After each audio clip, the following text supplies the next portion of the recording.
Creepypasta is the reason I'm really here. Darkness Prevails or EerieCast would not be here without the good and the bad creepypasta from the old days. The Rake, Mr. Widemouth, even Jeff the Killer. My love for horror and writing blossomed like a corpse flower back in those days, and one of my most popular videos is actually a collection of my own writings. So today, I'm excited to share with you a terrifying new creepypasta from my depraved mind. It's a change from the typical allegedly true stuff, so I do hope you are at least entertained.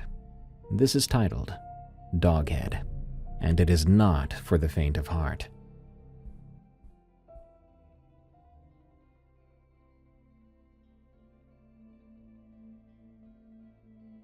The smell still clung to me.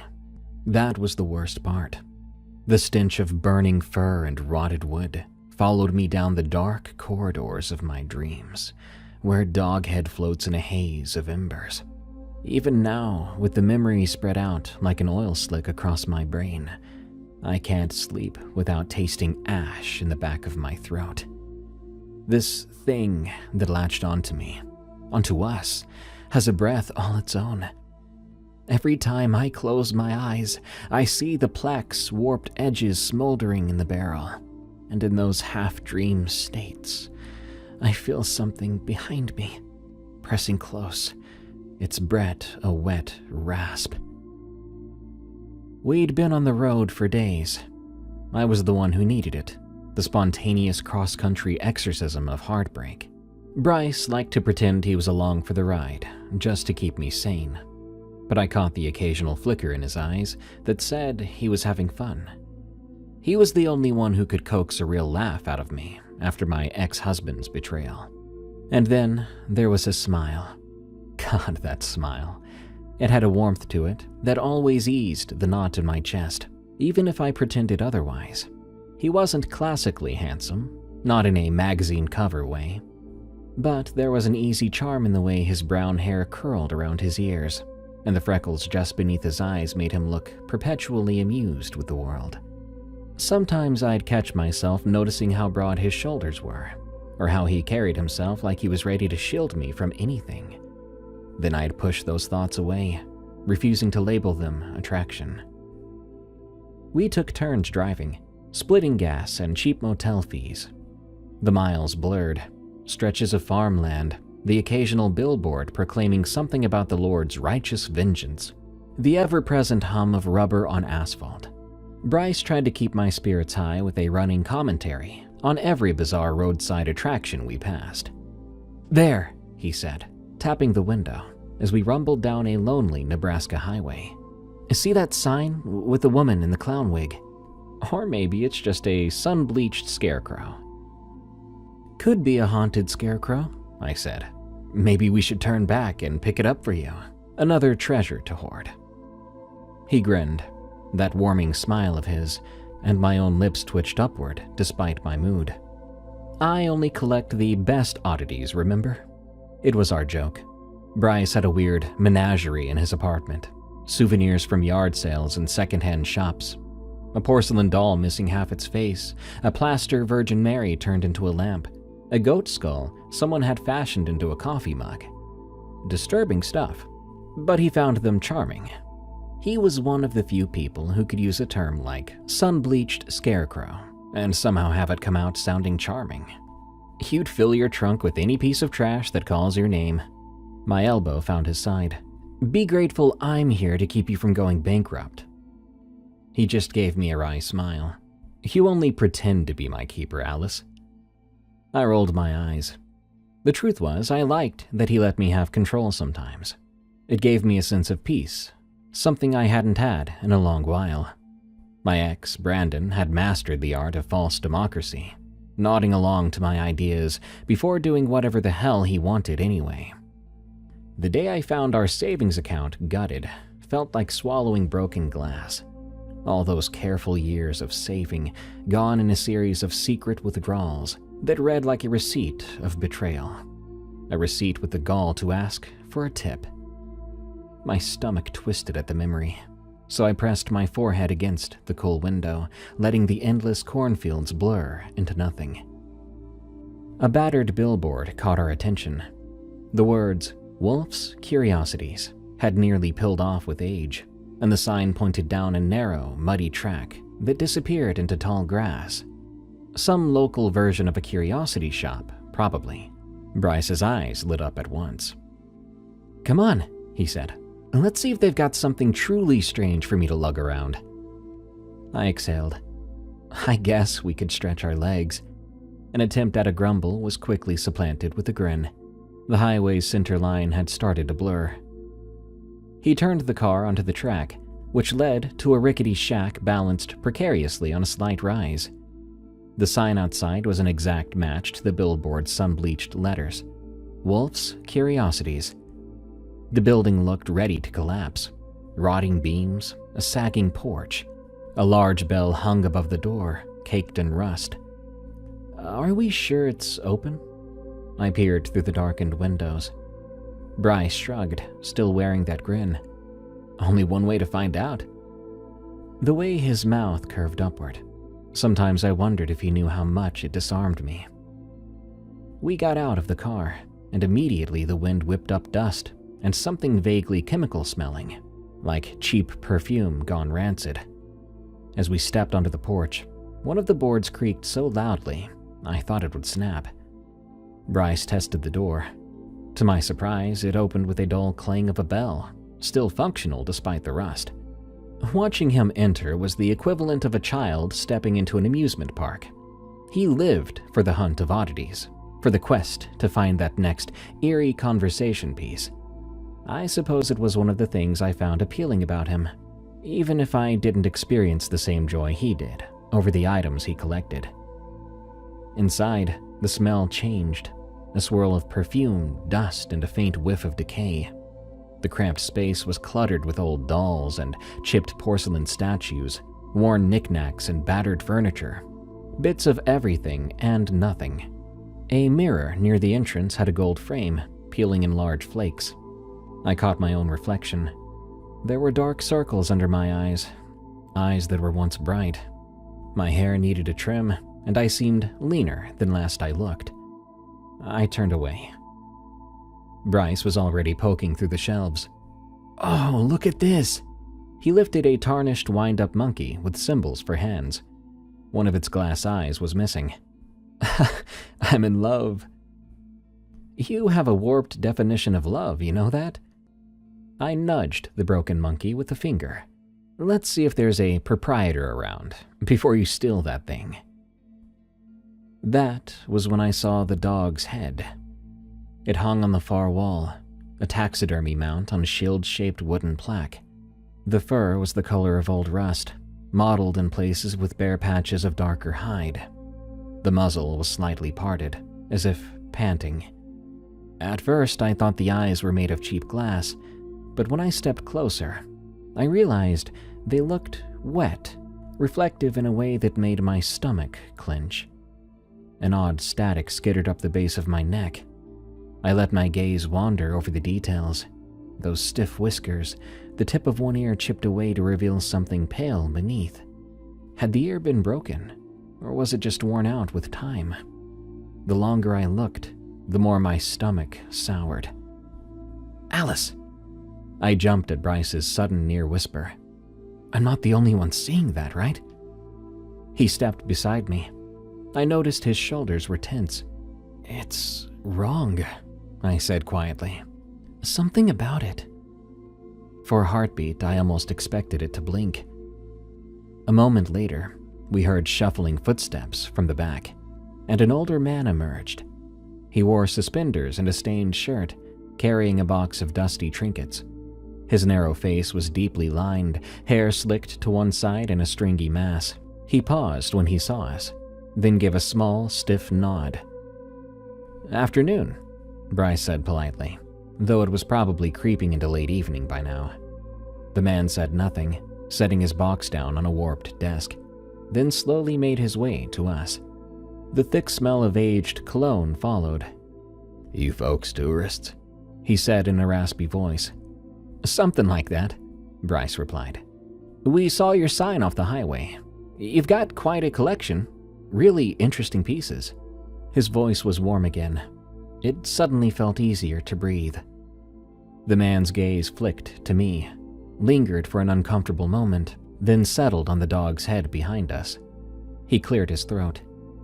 "That's the proudest piece in here." I shivered. "Why a dog's head?" He shrugged. "Sometimes you get hold of an artifact that chooses you, not the other way around." His lips twitched, almost a smile but not quite. "Came into my possession under unusual circumstances." Bryce peered up at the plaque. "What kind of dog was it?" The man exhaled, fiddling with a loose thread on his sleeve. "Hard to say. A stray, maybe a crossbreed." Then he leaned forward. "You know, I could part with it. Been meaning to let it go." "How much?" Bryce asked, half joking. He often haggled for his bizarre finds, but I could tell something about this made him genuinely curious. $30, said the man, almost too quickly. "That's a bargain," Bryce joked, glancing my way. "Should we?" "No," I said, the word abrupt. It slipped out before I realized how curt I sounded. "I mean, that's not exactly a decoration I want to stare at in the back seat for hours." But Bryce was intrigued. I could see the gears turning, the collector in him practically salivating. "It's definitely weird," he said, "and possibly haunted." "Hush," the shopkeeper muttered, then more quietly. "Careful who you bring into your home. Not everything's friendly." He refused to elaborate when Bryce pressed him for details. I wanted to know why he said who you bring into your home. But I stepped away. Bryce followed me with that sheepish, warming smile that usually made me forget whatever I was mad about. "Come on, it's $30. Worst case, we regret it and throw it away. But I know that you know you'd regret not snagging it for me more." "That's a straw man argument," I said, almost smiling despite a deep unease in my belly. The eyes on that dog looked too aware. "Bryce, I just don't like it." His expression softened. "I won't force it. But if it's okay, maybe we just keep it for a while. See if it's worth anything. You know I love messed up conversation pieces. If it's too creepy, I'll handle it. I promise."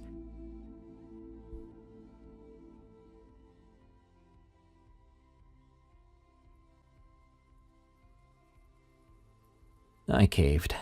Why? Part of me wondered if it was just to avoid a fight, or maybe because I sensed how important it was for him to keep me distracted. And maybe, deep down, I wanted to take something equally broken out of that shop. Something that mirrored how I felt. That anger, betrayal, dread. It was nonsense, but that's where my head was. So, Bryce paid the man. We carried the plaque off the wall and placed it carefully into the trunk, wrapping it in some old towels to keep it from rolling around. When I glanced at the mount one last time before shutting the lid, I noticed that the dog's eyes almost seemed to reflect my face, as if they wanted me to see myself in them. I closed the trunk quickly. The shopkeeper, pockets stuffed with the crumpled bills Bryce had handed him, mumbled something like, "Don't say I didn't warn you." He turned on his heel and went to the back. By the time we reached the door, he was gone, leaving us to find our way out. The musty shop felt colder than when we first arrived. Outside, the wind was picking up, blowing in dark clouds. The sun was shrinking as well, turning the horizon into a bruise of purple and orange. We climbed into the car and shut the doors in silence. Bryce started the engine, offered me a small, uncertain grin. "A score?" I didn't reply, just stared at the shack in the side mirror until it vanished behind a bend in the track. We drove on, dusk creeping across the sky. I sensed Bryce was holding back questions, so I broke the tension. "Hey, do you remember that time, what was it, sophomore year, when you showed up at my door in the middle of the night because you'd fought with your parents?" He glanced over, then returned his eyes to the road. Yeah, I was so mad I thought I was going to run away forever. But I ended up walking 6 blocks and realized I didn't have enough money for a bus. Or a plan. I smirked, though my heart squeezed a little at the memory. You told me you were fleeing tyranny or something dramatic like that. He grinned, his entire face brightening in that familiar way. It felt that way at the time. And you in your pajamas let me crash on your couch, remember? I remember my mom freaking out because there was a random teenage boy in the living room the next morning. Bryce laughed softly, the tension in the car loosening a bit. She was pretty pissed, but she never told my parents. I appreciated that. That's because she always thought of you as a weirdly responsible teenage boy. Joke's on her, I guess. Hey, he said, mock offended. I'm still fairly responsible. I flicked my gaze to the back seats, which, if nearly folded down, would reveal Doghead's plaque, wrapped in towels. Sure you are. He shook his head and snorted. You're one to talk, Miss Cross-Country Trip to escape my crap life. Despite myself, I laughed. It was a small moment, a reminder that we had years of shared memories. Some silly, some heartfelt. For a few precious seconds, I forgot about the dog's head in the trunk and the unsettled anger that gnawed at me. Bryce tried to lighten the mood further as we approached the nearest motel. He cracked jokes about how we were the dumb teens in a horror movie, the ones who pick up a cursed artifact and die first. I forced a laugh, my voice tight. I think he sensed it. He changed the subject to my ex, though he didn't say his name, then asked, You sure you're holding up okay? You've been quieter than usual. I drummed my fingers on the armrest. I'm just tired. It's been a lot these past few months. Moving out, getting lawyers, dividing up stuff, and now, apparently, babysitting a severed dog's head. He grimaced at that. Hey, look, if it makes you feel weird, we can toss it. I mean it. I shook my head. No, it's fine. I paused, then admitted, I don't want to ruin your fun. The confession sounded more fragile than I intended. He glanced at me, concern etched into his face. I quickly turned away, changing the subject. How far to the motel? Just a few minutes. Don't worry, I saw a sign for a place. Hilltop Motor Lodge. Probably as classy as it sounds. He tried to return to that easy banter. Bet they'll have bed bugs, or maybe a stolen painting in every room. You never know with these side-of-the-highway specials. I pressed my lips together. So your idea is to gather cursed objects and bed bugs in one epic road trip. Great. He chuckled. A road trip to remember. Can't deny that. We soon pulled into the lot of Hilltop Motor Lodge. The neon sign flickered, the letters partly burned out. The parking lot was pitted with potholes. An office near the entrance sported a crooked metal door and drawn blinds. We stepped inside to check in. The receptionist, a bored-looking woman in her 60s, barely glanced up. She gave us a single key with a chipped plastic fob. We grabbed our overnight bags from the trunk. We left the dog's head where it was, though I felt like those dead, glossy eyes were somehow staring at me through its covering. The room had 2 beds, separated by a warped nightstand. The curtains smelled like old cigarette smoke. There were dark stains on the carpet that I dared not identify. I plopped my bag down and tested the bed with my hand. It sank about 6 inches, accompanied by an unsettling squeak. Bryce clicked on a lamp that buzzed, flickering with an anemic glow. Our road trips always included lodgings like this, but tonight it felt particularly suffocating. Bryce was rummaging in the mini-fridge. Nice! We've got half a can of beer and an ancient burrito. No brand name either, just a greasy wrapper with a clown face on it. Yum. I scrunched my nose. Hard pass. I'm actually going to get a shower. Try to rinse off the day. He pointed at the door to our bathroom. Don't let the ghosts in the drain get you. I mustered a small snort of amusement and headed in. The overhead light in the bathroom was harsh and flickered once before stabilizing. The mirror reflected a woman I barely recognized, tired, hollow around the eyes. The hush of the water was strangely soothing at first, but within minutes, the bathroom's ventilation kicked on with a sputtering drone, rattling as if it were about to break. Part of me was afraid to open the shower curtain, for reasons I couldn't define. The dog's eyes were in my mind, that same intangible presence. "Don't be stupid," I muttered. I took my shower, then forced myself to shut off the water, step out, and face my reflection again. I dried off and changed into loose sweatpants and a t-shirt, steeling myself. Opening the bathroom door, I kind of expected to see the dog's mount perched on the bed, but there was only Bryce, lying back on his mattress, eyes on his phone. He glanced up. "All yours," I said. He nodded and got up, passing me to use the bathroom next. I watched him close the door, then exhaled. My heart was racing for no good reason. I slipped under the covers and stared at the swirling pattern of the old wallpaper. Eventually, Bryce turned off the light.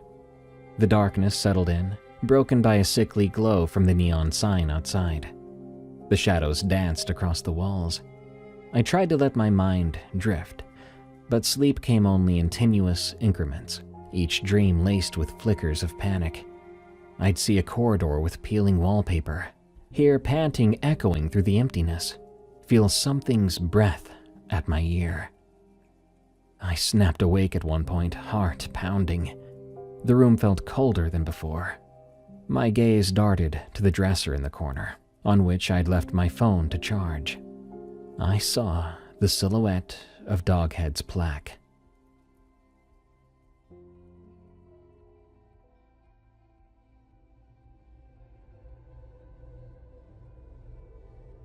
Then I realized that wasn't possible. Doghead was in the car, not in the room. My eyes adjusted, and I saw it was just the lamp, and a distorted shadow from a coat we'd thrown on a chair. I pressed a hand to my thudding chest. In the quiet, I could have sworn I heard the sound of someone breathing near the dresser. Slow, pained. I rubbed my eyes. Then I glanced over at Bryce. He was a big lump under the blankets, unmoving. That breathing continued, soft as a whisper, but too steady to be my imagination. The neon sign outside flickered, lighting up the corner just enough to see there was nothing there. That didn't stop me from inching out of bed and shuffling toward Bryce's side. I reached out, about to wake him, but I hesitated. Was I really about to say I heard a ghost dog panting? He'd laugh gently, but still. Or he'd give me that concerned look, that one that said he worried I was unraveling. I didn't want that pity. I was strong, or at least I wanted to be. I returned to my bed, got under the covers, and stared at the ceiling. Eventually, I must have drifted off, because I don't remember the rest of the night. Morning found me exhausted, my eyes gritty and my mind frazzled. When Bryce woke, he gave me a cautious smile. "Rough night?" You could say that." I scrubbed my face with my hands. "Did you hear anything weird?" He cocked his head. "Define weird." I opened my mouth to tell him, but it didn't come out. "Never mind," I said. "Just nightmares." He nodded sympathetically, and we didn't discuss it further. Maybe we should have. Late afternoon found us on an empty stretch of farmland, golden fields and scrubby patches of cornstalks, half dead over a glowering sky. The old Toyota started acting up, sputtering and jerking. Bryce cursed under his breath, pulling over to the dusty shoulder. He cut the engine. The car refused to start again. "This can't be happening," I said, fiddling anxiously with my phone. No signal either. Bryce tried calling for roadside assistance anyway. To our relief, the call went through, though it sounded staticky. A mechanic from the next town over said he'd come as soon as he could. So we waited in the lingering afternoon heat. The wind stirred the cornstalks, making them rattle like old bones. I stared out at the horizon, feeling smaller by the minute. Something about the fields rolling away into the distance unsettled me. Once or twice, I found myself glancing to the trunk, where the dog's head was half covered with towels still. Why had we bought that thing? "We might be here a while," Bryce said. He tilted his seat back. "Want to, poke around? That farmhouse?" He pointed down the road, where a battered mailbox stood listing to one side, and behind it rose the silhouette of a farmhouse that had clearly seen better days. Could be something interesting. "You want to explore a random abandoned farm?" He shrugged, tried a grin. "Gotta pass the time somehow. It's a sign, really. The universe decided we needed a horror movie adventure." I glared at him, but a tiny part of me appreciated the attempt to lighten the situation. "Fine, but if we get chased off by some shotgun-wielding farmer, I'm blaming you." He popped the trunk to grab flashlights. Before we left, I faced him and said, "Bryce?" "Yeah?" I studied his expression, the genuine concern in his eyes, the reassuring set of his mouth. "You always used to talk about traveling around the country, seeing it all. Back in high school, we'd dream of that, remember?" His smile broadened, that same warm curve that made my heart do a little twist. "We did, although I never thought it would be under these circumstances. Never pictured you having to, run from my past." I stared at the fields. "It's not exactly how I envisioned it either." He touched my shoulder gently. "We'll figure it out, Alice. Maybe in a weird way. This trip, cursed dog's head notwithstanding, will help you see that there's more to life than Brandon's screw-ups." My throat tightened. I wasn't sure if I was grateful or embarrassed. "Yeah," I whispered. He paused, then patted my arm. "Now, let's go not get murdered in a creepy farmhouse." I exhaled a shaky laugh, and we left the car where it was.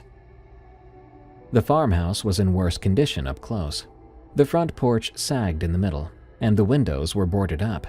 The paint had peeled so thoroughly, the wood looked flayed. An old, twisted tree stood in the yard, its limbs bare of leaves.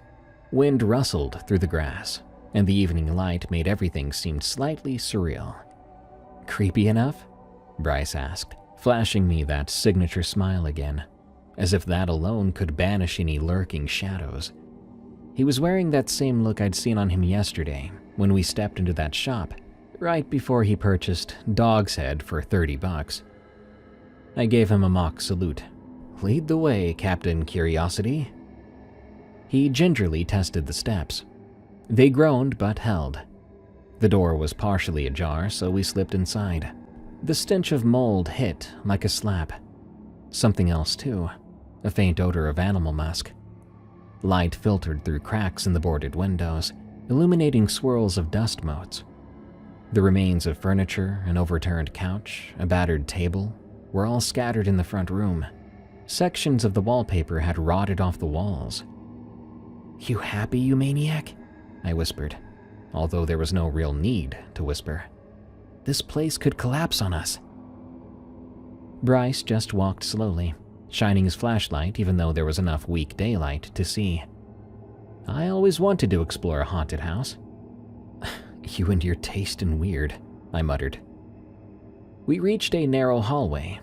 The floor felt spongy in places. At the end was a door that gaped open to reveal rickety stairs leading down. A dank odor rose from the darkness, intensifying the smell of mold. My nose wrinkled. "You're not going to..." I began. "Yep," he said, stepping onto the top stair. The board squeaked ominously. I sighed, following close behind, not wanting to wait alone. The steps descended into a small basement with a low ceiling. Wet patches stained the walls. It was even colder down here, the chill sinking into my bones. Bryce's flashlight cut a narrow beam through the dark. In one corner, I saw a broken cabinet, its contents spilled onto the floor. In another, a dusty workbench. But what dominated the far wall was this rusted metal bracket, shaped like a shield or crest, bolted to the concrete. A ring of dark stains, was it mold? Spread around it. Bryce stepped closer, shining the beam at it. I felt my skin crawl. The shape of that bracket, the curve of its top and edges, it looked exactly like the back of that dog's plaque, as if it had once been mounted here.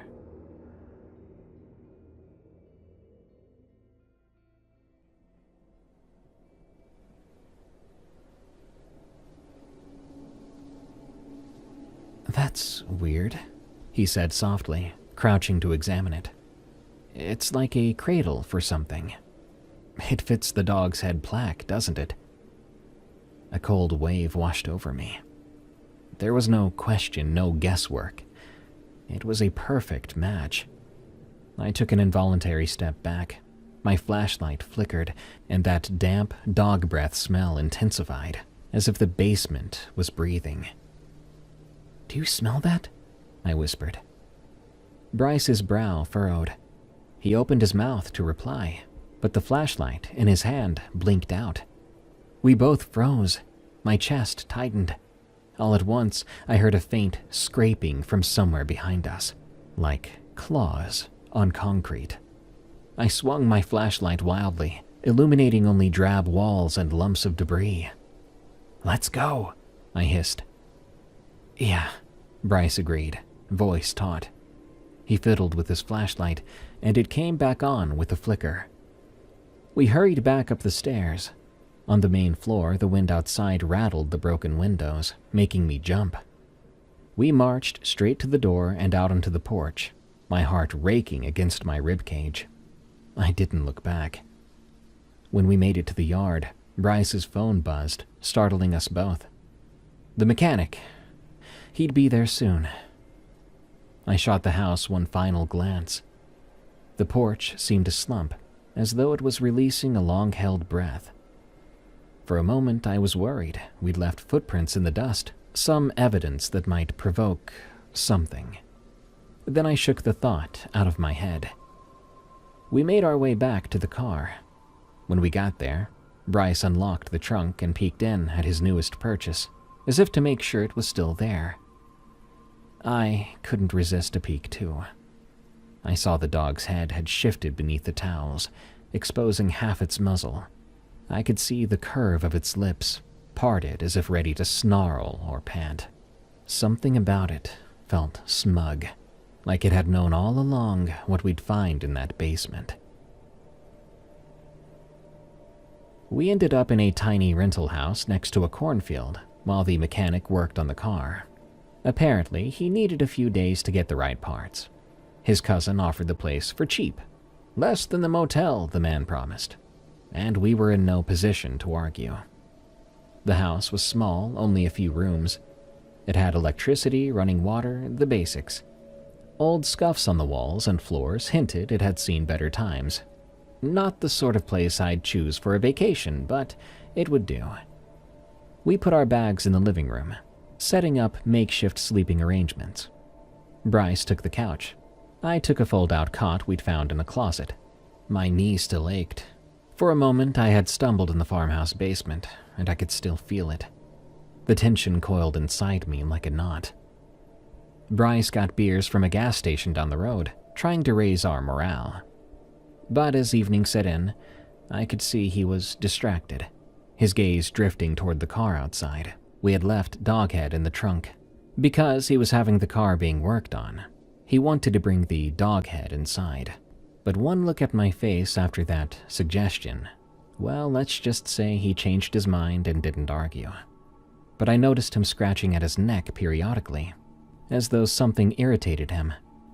Around 9, I looked up from my phone to see him staring out the window. The last streaks of purple twilight were fading. I caught a glimpse of his reflection in the glass, wide-eyed, lips parted. "Bryce?" I said quietly. "You okay?" He turned, blinking as if he'd forgotten I was there. "Yeah, sure. Just thinking." "About the plaque?" He gave a wry chuckle. "A bit, and other stuff, like what the bracket in that basement meant. Why did it look so familiar? You can't tell me we managed to break down right where Doghead had been mounted before?" I finished for him. We shared a chill. "I don't know. Maybe it's in our heads. The creepiness factor of your new favorite oddity is making us paranoid." He frowned. "Maybe I should go back, just to be sure." "Feel free, but I'll probably be the one taking you for a rabies shot if you get mauled by a ghost dog." He half smiled. I mirrored him, but the gesture was empty. The dog breath smell at that farmhouse still lingered in my nostrils.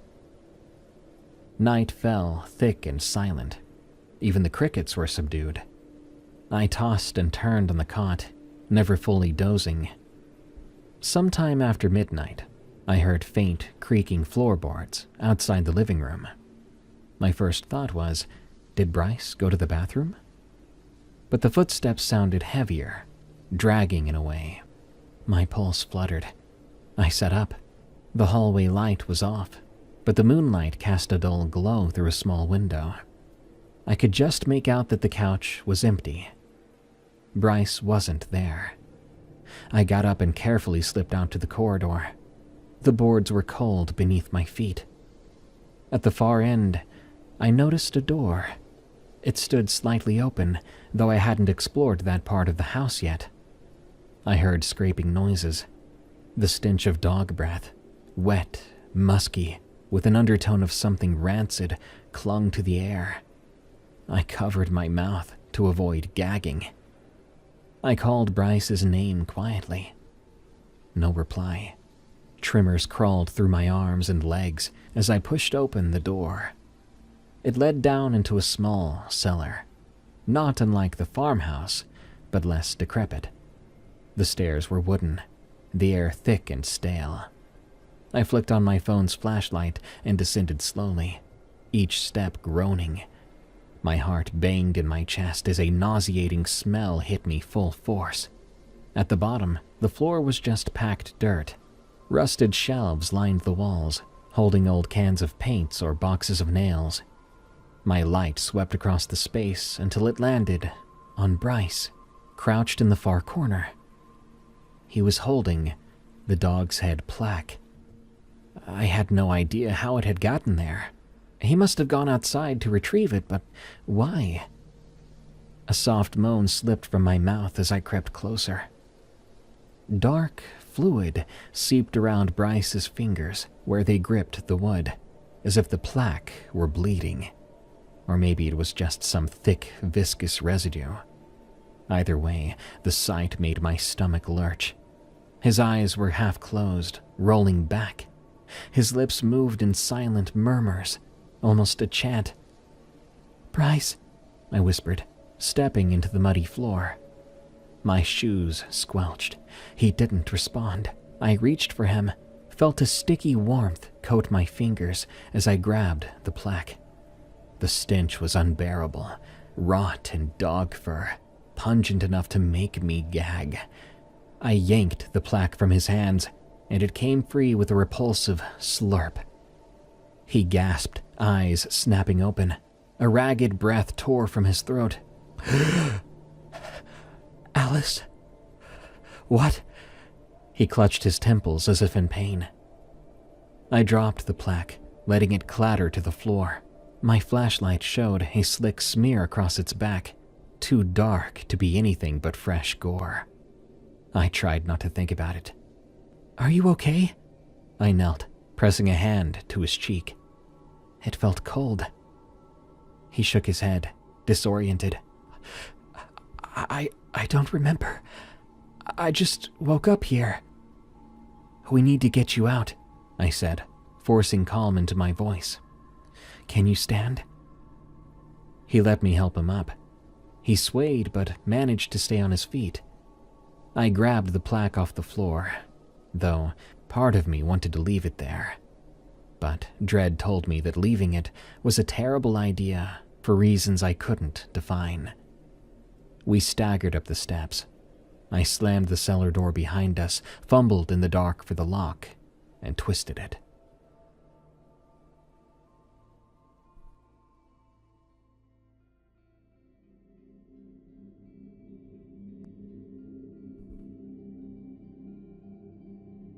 In the hallway, we both leaned against the wall, panting. I flicked on the overhead light. Bryce was pale, sweat beading along his hairline. "What the hell just happened?" he said in a hoarse whisper. I swallowed. I have no clue." He pressed a shaky hand to his face. I felt like it was calling me, somehow.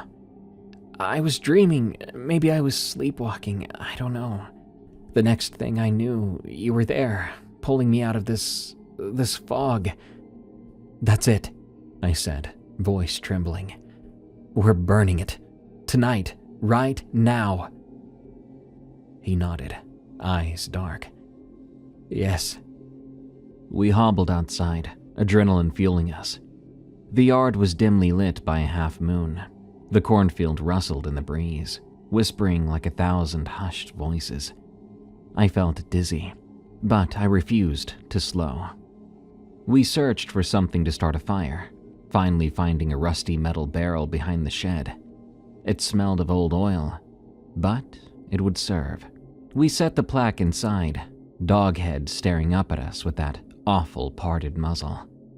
At that moment, I almost pictured it twisting into a grin that mocked Bryce's usual warm smile, a corruption of everything about him that had made me feel safe. Then we poured lighter fluid over it. Bryce's hands shook as he flicked the lighter. The moment the flame caught, the inside of the barrel lit up with a whoosh. A foul stench rose in a thick plume, burning hair and old rot. I gagged and stepped back. But we stayed there, shoulder to shoulder, until the flames reduced fur to char, the wood cracking and curling under the heat. The dog's features blackened, collapsing in on themselves. At one point, I swore I heard a low whine, but maybe that was just the wind through the barrel's open side. We endured it for as long as it took for the plaque to be consumed, leaving only ashes and some twisted remnants of nails.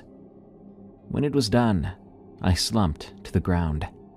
Bryce leaned against the side of the barrel, tears glistening in his eyes from the smoke, or maybe not. We both stared into the embers, breath coming in ragged pools. Eventually, he placed a lid over the barrel, smothering the last of the flames. I made sure the coals were doused with water from a rusted spigot. We stumbled back into the house, locked the doors, and sat there in the dim living room, not speaking for a long time. When the exhaustion finally overtook me, I fell asleep on the couch, cradled by the fear that maybe it wasn't truly over. Weeks slipped by in a haze. The mechanic fixed our car. We continued the trip, cutting it short and heading home faster than planned. I didn't argue about it. I wanted to get away from Nebraska, away from all of it. Bryce was quieter than usual, but we both pretended things were fine. We'd burned it. It was over. Back home in my cramped apartment, I tried to resume a normal routine. I looked for temp jobs, tried to get my finances in order after the divorce fiasco, even half-heartedly browsed online dating, though the thought made me sick. Sleep came and went in fragments. I'd go to bed exhausted but wake up even more drained. The nightmares persisted, each one bringing me back to that farmhouse basement. I'd see the bracket, the flaking concrete stained with some dark substance. Then the panting would start. My phone rang one night around midnight. I jolted awake, heart thudding. The caller ID read, Bryce. "Hey, Bryce?" I answered groggily, relief washing through me that maybe he couldn't sleep either and just wanted to talk.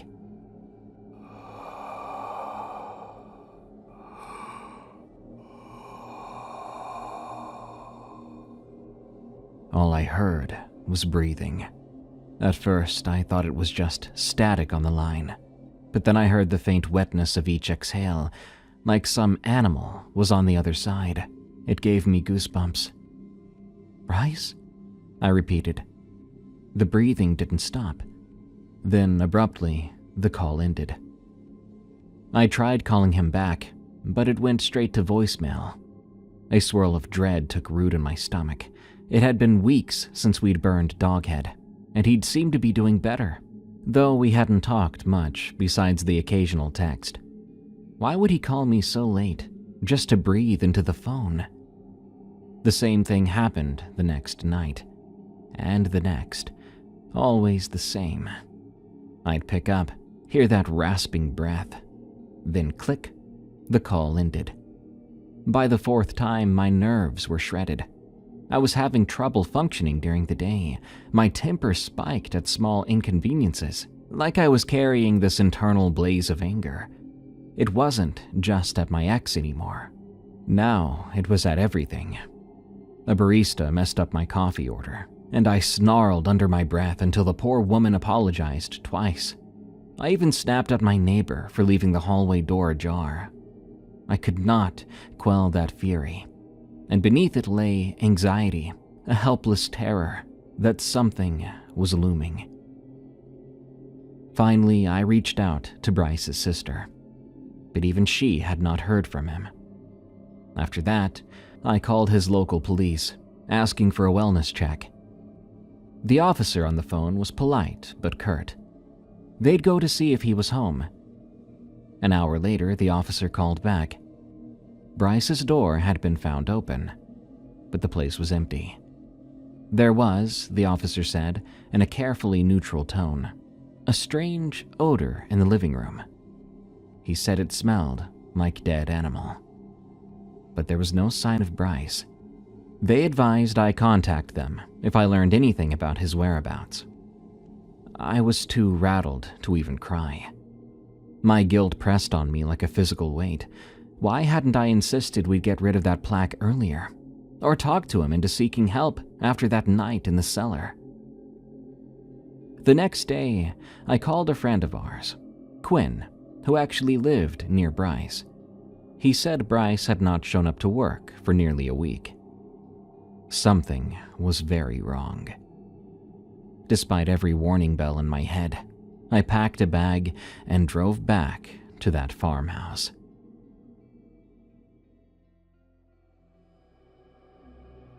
I think some part of me believed if I went there, I'd find a clue, or maybe I just needed to know. The drive stretched out before me like purgatory. My thoughts cycled between dread, anger, and a faint flicker of hope that maybe I'd find him safe.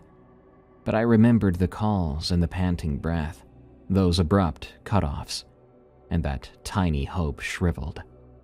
I arrived in the early afternoon. The sky was overcast, threatening rain. The farmhouse looked even more dilapidated, as if it had aged years since we'd last stepped through. The boards on the windows flapped in the wind. The porch sagged lower, the front door hanging off a single hinge. Inside, the floors were caked in dust and old mud. My footsteps stirred clouds. I found my way back to the basement stairs, thinking that some supernatural force would appear and stop me. Instead, I moved through heavy silence, my breathing harsh. When I shone my flashlight down, I saw the bracket still attached to the far wall. The dark patches around it looked bigger, like mold had grown in creeping tendrils. I descended. The air was thick and cloying. That odor of decay intensified, turning my stomach. As my light hit the far wall, I froze. The bracket was no longer empty. There sat a plaque, and upon it was Bryce's head, where Doghead's used to be. My mind could not process this at first. The shape was so hideous. I thought maybe it was just a joke or a twisted mannequin, but then I recognized the features, contorted in agony, eyes wide and glassy. The hair around his scalp was matted with dried blood. I let out a choked scream that echoed off the walls, staggering backward until I hit the opposite side of the basement. The flashlight flickered, revealing more details. The bracket had been adapted somehow, now fitting around the edges of Bryce's face, a ring of blood crusted where metal met flesh.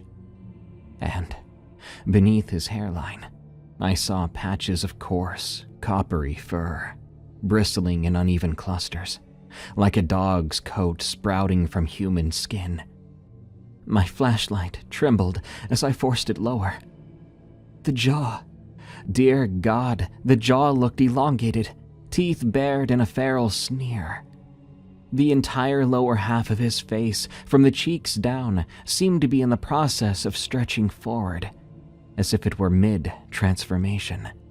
No matter how much I wanted to run, my legs felt anchored. Then I heard a noise in the corner, a quiet shifting. My eyes flicked there. Something pale moved, large and hunched like a man, but with a muzzle. There was Doghead, fused to the neck of a body. Bryce's body. It was hairless in patches, fresh fur sprouting in others. A pale arm and a twisted paw-like limb. It was breathing in slow rasps, each exhale so reminiscent of those phone calls that my bones nearly turned to water. It raised its face. Or was it Bryce's face? Was it Doghead's face? Or both? And it smiled. God, that smile. That grin was a horrible echo of Bryce's warming smile, the corners of the mouth curling into a parody of comfort. I swear I saw recognition in its eyes, something faint in there that might have been Bryce. But I bolted, stumbling up the stairs, my screams lost in the furious pounding of my heart.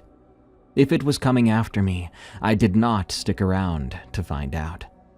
I ran straight to my car, the swirling clouds overhead closing in. The seatbelt took 3 tries before I could click it. My hands were shaking just that much. I tore from the driveway, gravel spitting behind me. My mind was a chaos of shock and terror. Not sure if I was even seeing reality anymore, or some monstrous hallucination. I did what I thought was right. I called the police. They told me to wait at a gas station nearby while they checked. So I did. But an hour later, the officer claimed the basement was empty. No sign of a bracket. No sign of a body. Just dust and junk. "Ma'am?" the officer said gently. "Are you sure you saw?" He was just doing his job. Probably. But the doubt in his voice made me want to scream.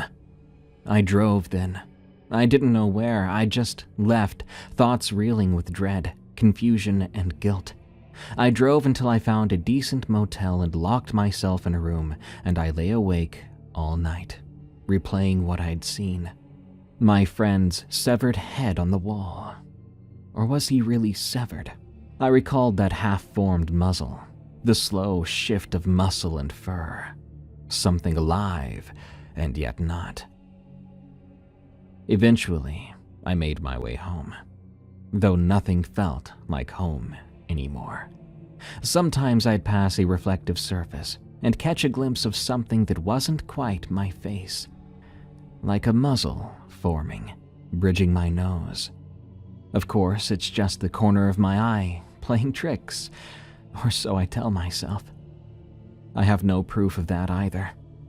And I have the sense that one night, maybe soon, I'm gonna wake up to find it standing at the foot of my bed, panting softly, copper-brown fur glistening in the darkness. The transformation incomplete, but unstoppable. Maybe it wants a new occupant, a new host. Maybe it just wants me. I still smell burning fur when I switch off the lights. And sometimes in the silence I hear that sound again. The deep rasp of a dog's pant. It's close enough that I feel the exhalation on my neck. I flick on the lamp to reveal an empty room, but emptiness isn't comfort. Not anymore. Because what if it's found a deeper darkness to hide in until I sleep again? Every night, I wonder how long it'll take to find me. I smell it again. Wet breath just behind my shoulder. I need to turn the lights on now. Forgive me if I stop here. I have to keep it away. I have to try.